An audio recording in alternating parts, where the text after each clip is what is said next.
Deus restaura o coração do povo por meio da sua palavra. Este é o devocional do dia 14 de agosto. O que acontece quando a palavra de Deus volta a ocupar o centro da vida de um povo? Em Neemias,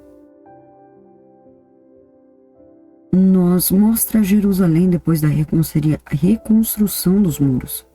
A cidade estava protegida, mas Deus queria fazer algo ainda mais profundo: restaurar o coração do povo por meio da sua palavra. O povo se reúne para ouvir a lei.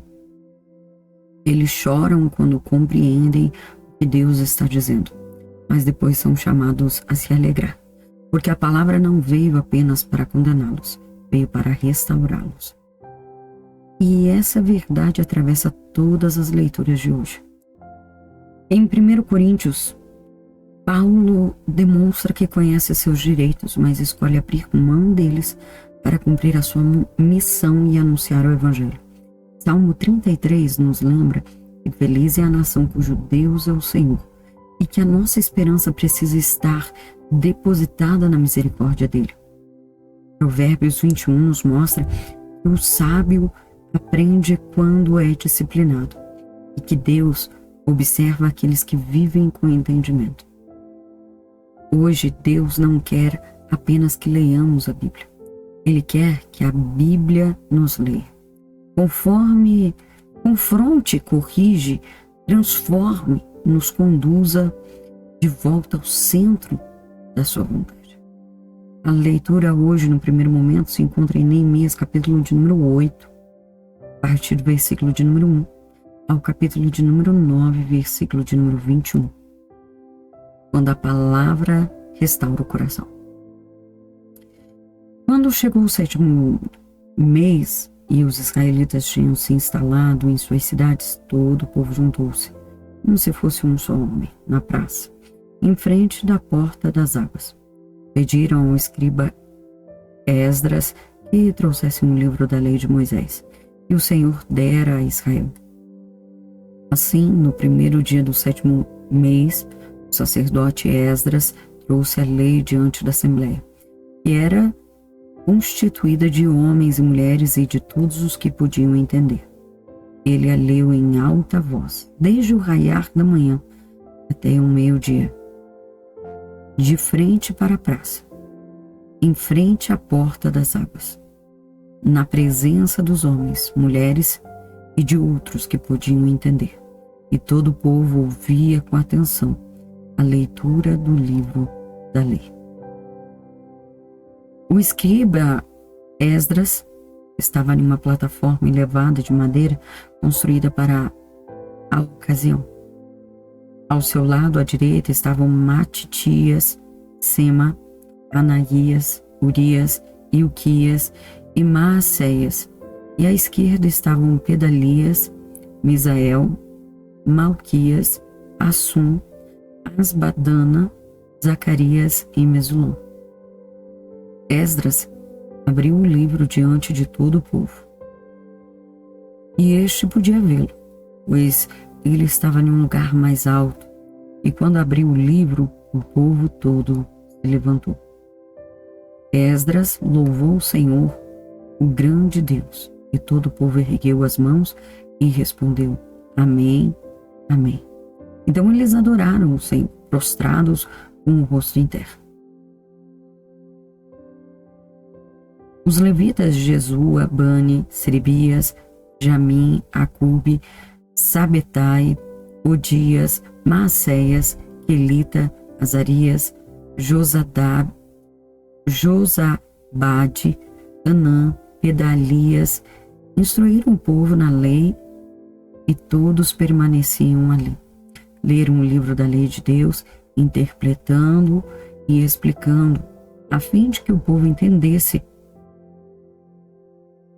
o que estava sendo lido ali.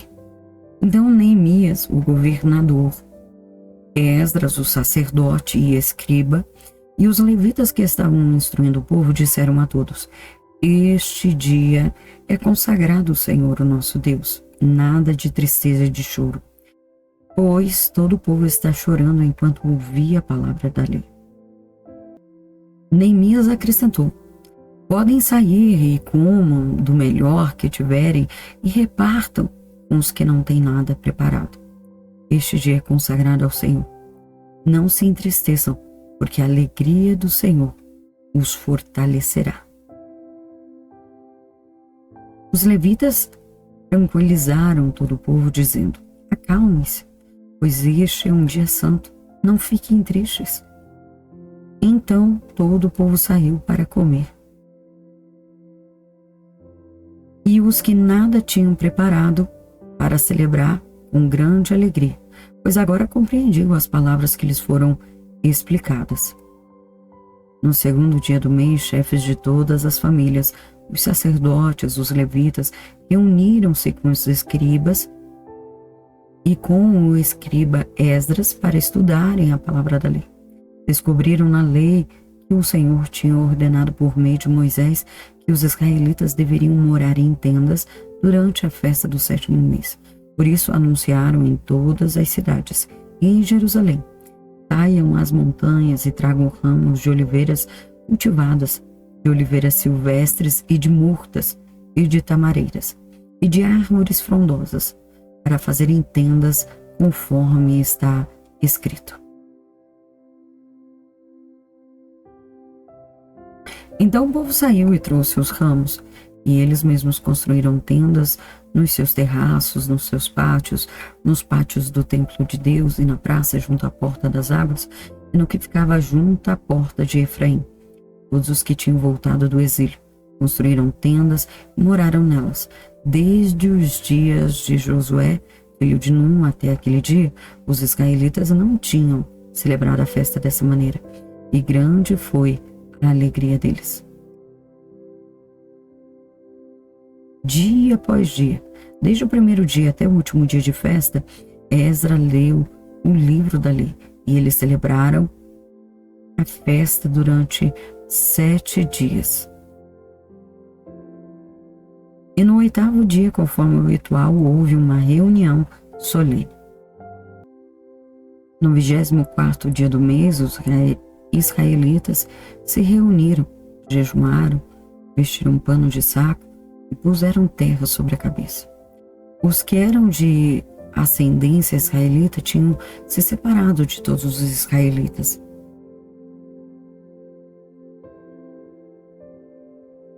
Os israelitas tinham se separado de todos os estrangeiros, levantaram-se nos seus lugares, confessaram os seus pecados e as maldades dos seus antepassados. Ficaram onde estavam e leram o livro da lei do Senhor, do seu Deus, durante 3 horas. E passaram outras 3 horas confessando seus pecados e adorando o Senhor, seu Deus. Em pé, na plataforma, estavam os levitas: Jesua, Bani, Cadmiel, Sebanias, Buni, Serebias, Bani e Kenani, que em alta voz clamavam ao Senhor, o seu Deus.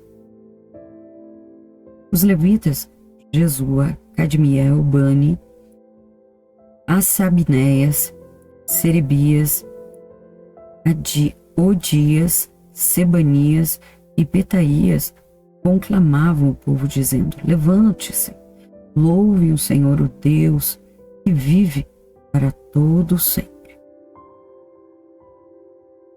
E bendito seja o nome glorioso. A tua grandeza está acima dos céus, de toda expressão, de todo louvor. Só tu és Senhor e fizeste os céus e os mais altos céus e tudo que nele há, a terra e tudo que nela existe, os mares e tudo que nele existe. Tu deste vida a todos os seres, e os exércitos dos céus te adoram. Tu és o Senhor, o Deus que escolheu Abraão, trouxesse-os de Ur dos caldeus e deu-lhes o nome de Abraão. Visto que o coração dele era fiel e fizeste com ele uma aliança, prometendo-te dar aos seus descendentes a terra dos cananeus, dos hititas, dos amoreus, dos fariseus, dos jebuseus e dos gergazeus, e cumpriste a tua promessa. Tu és justo. Viste o sofrimento de nossos antepassados no Egito e ouviste o clamor deles no Mar Vermelho. Fizeste sinais e maravilhas contra o faraó e todos os seus oficiais e contra todo o povo da sua terra, pois sabias com quanta arrogância os egípcios os tratavam.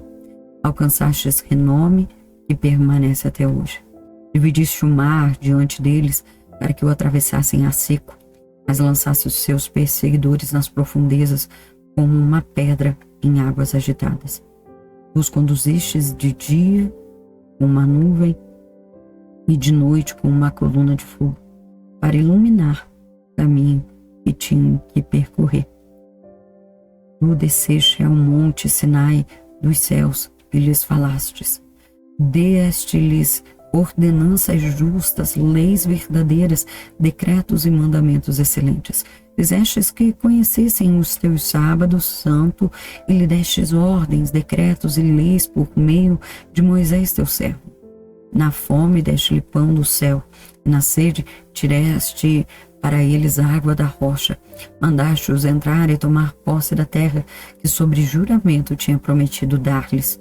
Mas os nossos antepassados tornaram-se arrogantes e obstinados e não obedeceram aos teus mandamentos. Eles se recusaram a ouvir e a esquecer dos milhares e milagres que realizastes entre eles. Tornaram-se obstinados e na sua rebeldia escolheram um líder a fim de voltarem à sua escravidão. Mas tu és Deus perdoador, um Deus bondoso e misericordioso, muito paciente e cheio de amor. Por isso, não nos abandonastes. Mesmo quando fundiram para si um ídolo na forma de bezerro e disseram, este é o seu Deus que os tirou do Egito, ou quando proferiram blasfêmias terríveis, foi por tua grande compaixão que não os abandonastes no deserto. De dia a nuvem não deixava de guiá-los em seu caminho, nem de noite a coluna de fogo deixava de brilhar sobre o caminho que deveriam percorrer.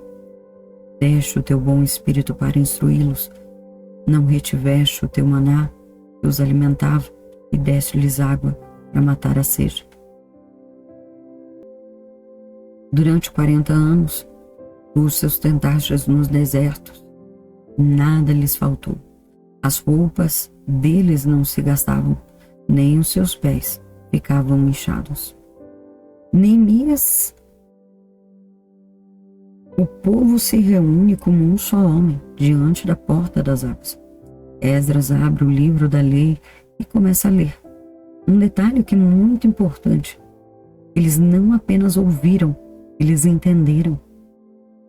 Os levitas ajudaram o povo a compreender aquilo que estava sendo lido. E quando o povo entende, começa a chorar. Por quê? Porque a palavra revelou a distância entre aquilo que Deus havia estabelecido e a maneira como eles estavam vivendo. Mas Neemias, Esdras e os levitas dizem ao povo para não permanecer apenas no choro. A alegria do Senhor é a nossa força. A palavra produz primeiro convicção, mas a convicção deve produzir a restauração. Depois, em Neemias 9, o povo confessa seus pecados e relembra toda a história da fidelidade de Deus. Eles reconhecem que Deus criou, Deus chamou Abraão, Deus libertou Israel do Egito, abriu o mar, Deus guiou pelo deserto, Deus sustentou, Deus deu a terra, e mesmo quando o povo foi infiel, Deus permaneceu misericordioso. Existe uma diferença entre sentir culpa e experimentar arrependimento. A culpa pode nos fazer chorar. O arrependimento nos faz mudar de direção. Talvez hoje a palavra esteja revelando alguma área da nossa vida que precisa ser restaurada. Não fuja daquilo que Deus está mostrando. A palavra revelou, é porque Deus deseja tratar. No segundo momento, no livro do Novo Testamento, 1 Coríntios, capítulo de número 9, versículo 1 ao 18. Os direitos de um apóstolo. Não sou livre? Não sou o apóstolo? Não vi Jesus nosso Senhor? Não são vocês resultado do meu trabalho no Senhor? Ainda que eu não seja apóstolo para os outros.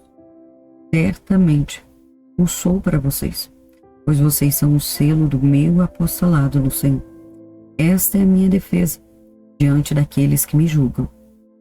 Não temos nós o direito de comer e beber?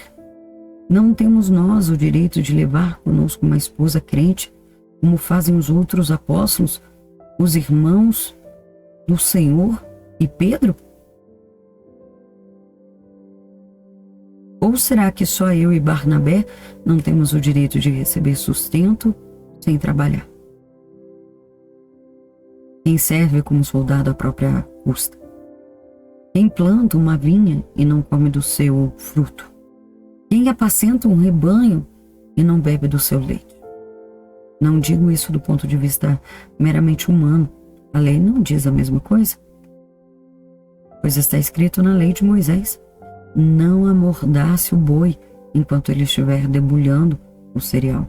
Por acaso é com bois que Deus está preocupado? Não é certamente por nossa causa que ele diz: sim, isso foi escrito em nosso favor, porque o lavrador, quando ara, e o debulhador, quando debulha, devem fazê-lo na esperança de participar da colheita. Se entre vocês semeamos coisas espirituais, seria demais colhermos de vocês coisas materiais? Se outros têm direito de ser sustentado por vocês, não o temos nós ainda mais? Mas nós nunca usamos desse direito, ao contrário, suportamos tudo para não pôr obstáculos algum ao Evangelho de Cristo. Vocês não sabem que aqueles que trabalham no templo alimentam-se das coisas do templo? E que os que servem diante do altar participam do que é oferecido do altar? Da mesma forma, o Senhor ordenou que aqueles que pregam o Evangelho vivam do Evangelho. Mas eu não tenho usado de nenhum desses direitos. Não estou escrevendo na esperança de que vocês façam isso por mim. Prefiro morrer a permitir que alguém me prive deste meu orgulho. Contudo, quando prego o Evangelho, não posso me orgulhar, pois me é imposta a necessidade de pregar. Ai de mim, se não pregar o Evangelho. Porque se prego de livre vontade, tenho recompensa. Contudo, como prego por obrigação, estou simplesmente cumprindo uma incumbência a mim confiada. Qual é, pois, a minha recompensa? Apenas essa: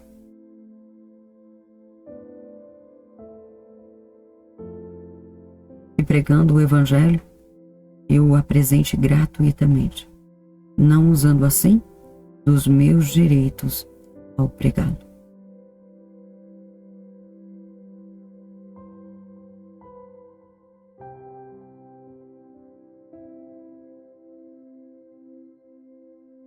Porque, embora seja livre de todos, fiz-me escravo de todos, para ganhar o maior número possível de pessoas. Tornei-me judeu para os judeus, a fim de ganhar os judeus. Para os que estão debaixo da lei, tornei-me como se estivesse sujeito à lei, embora eu mesmo não esteja debaixo da lei, a fim de ganhar os que estão debaixo da lei. Abrindo mão do direito por amor ao Evangelho. Paulo poderia reivindicar estes direitos como apóstolo, mas ele apresenta algo ainda maior: a disposição de abrir mão dos seus direitos para não criar obstáculos ao Evangelho. Ele afirma: ai de mim se não anunciar o Evangelho. Paulo não estava servindo porque era obrigado. Ele havia compreendido e receber uma responsabilidade diante de Deus. E aqui encontramos uma grande lição sobre serviço cristão.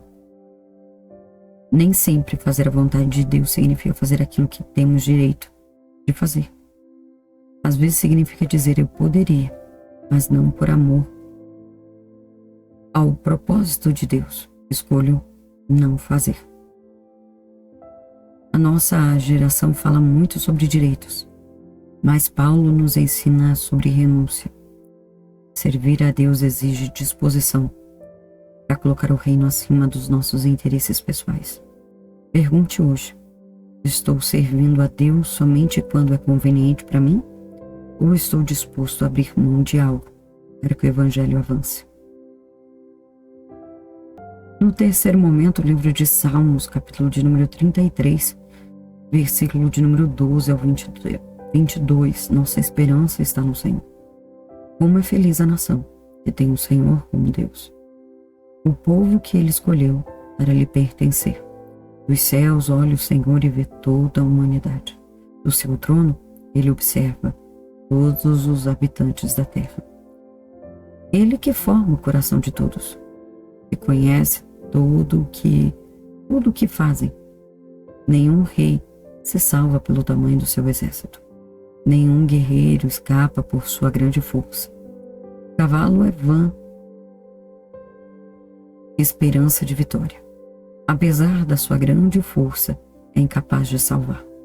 Mas o Senhor protege aqueles que o temem, aqueles que firmam a esperança no seu amor, para livrá-los da morte e garantir-lhes vida, mesmo em tempos de fome. Nossa esperança está no Senhor. Ele é o nosso auxílio e a nossa proteção. Nele se alegra o nosso coração, pois confiamos no seu santo nome. Sejam sobre nós o teu amor, Senhor, como está em ti a nossa esperança.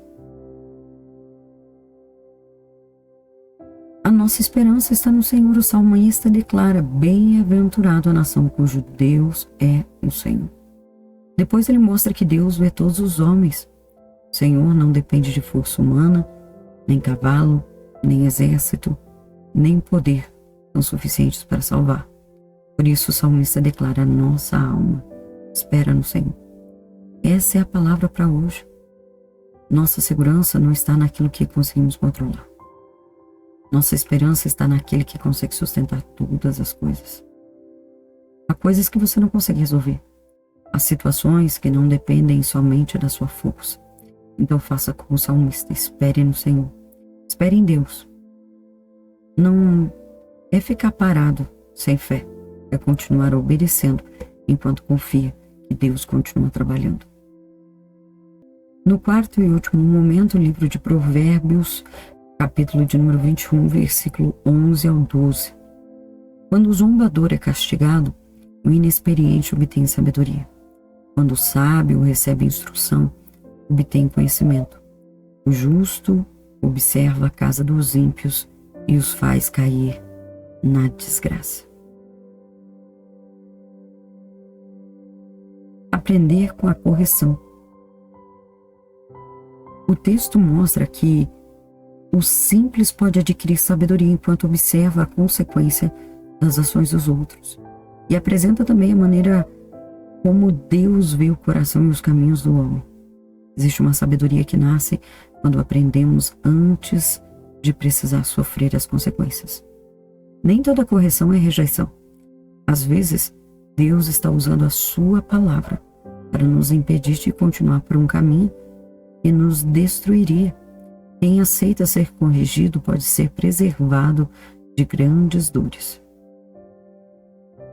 Neemias mostra um povo ouvindo a palavra e sendo restaurado. Paulo mostra um homem renunciando os próprios direitos pelo Evangelho. Salmo mostra um povo colocando a sua esperança no Senhor. E Provérbios mostra a importância de aprender e aceitar a correção. Tudo aponta para uma mesma direção. Deus não quer apenas reconstruir aquilo que está ao nosso redor. Ele quer reconstruir aquilo que está dentro de nós. Os muros de Jerusalém estavam reconstruídos, mas o coração do povo ainda precisava ser restaurado. Talvez seja a palavra de Deus para alguém hoje. Não adianta reconstruir a sua vida por fora e o altar interior continuar quebrado. Deixa a palavra entrar, corrigir, deixa o Espírito Santo te conduzir, e quando ele mostrar aquilo que precisa mudar, não endureça o coração. A palavra que confronta é a mesma palavra que restaura. Este foi o devocional Lendo a Bíblia com Deus. Deus abençoe sua vida e até o próximo devocional em nome de Jesus.